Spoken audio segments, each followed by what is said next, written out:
ದಾವಣಗೆರೆ ವಿಧಾನಸಭಾ ಉಪಚುನಾವಣೆಯ ಕಣ ಕುತೂಹಲದ ಘಟ್ಟ ತಲುಪಿದೆ.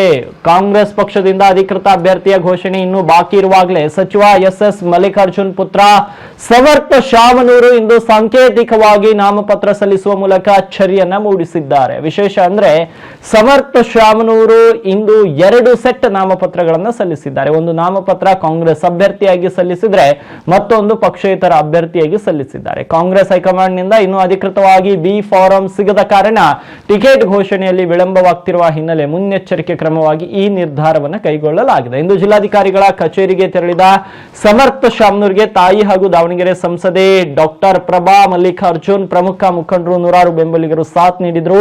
ಅತ್ಯಂತ ಸರಳವಾಗಿ ಮತ್ತು ಸಾಂಕೇತಿಕವಾಗಿ ಸಮರ್ಥ ತಮ್ಮ ನಾಮಪತ್ರವನ್ನ ಚುನಾವಣಾ ಅಧಿಕಾರಿಗಳಿಗೆ ಹಸ್ತಾಂತರವನ್ನ ಮಾಡಿದ್ರು. ಇನ್ನು ದಾವಣಗೆರೆ ಉಪ ಚುನಾವಣೆಗೆ ಕಾಂಗ್ರೆಸ್ ಯಾರನ್ನ ಕಣಕ್ಕಿಳಿಸಲಿದೆ ಎಂಬ ಗೊಂದಲ ಇನ್ನೂ ಬಗೆಹರಿದಿಲ್ಲ. ಶಾಮನೂರ್ ಕುಟುಂಬದ ಕುಡಿಯನ್ನೇ ಕಣಕ್ಕಿಳಿಸಲು ಸ್ಥಳೀಯ ನಾಯಕರು ಒಲವು ತೋರಿದ್ರು. ಹೈಕಮಾಂಡ್ ಮಟ್ಟದಲ್ಲಿ ಇನ್ನೂ ಚರ್ಚೆಗಳು ನಡೀತಾ ಇವೆ. ಈ ನಡುವೆ ಸಮರ್ಥ ಅವರ ಈ ನಡೆ ಕ್ಷೇತ್ರದಲ್ಲಿ ಭಾರೀ ಸಂಚಲನ ಮೂಡಿಸಿದ್ದು ವಿರೋಧ ಪಕ್ಷಗಳಲ್ಲಿಯೂ ಕೂಡ ಕುತೂಹಲ ಕೆರಳಿಸಿದೆ.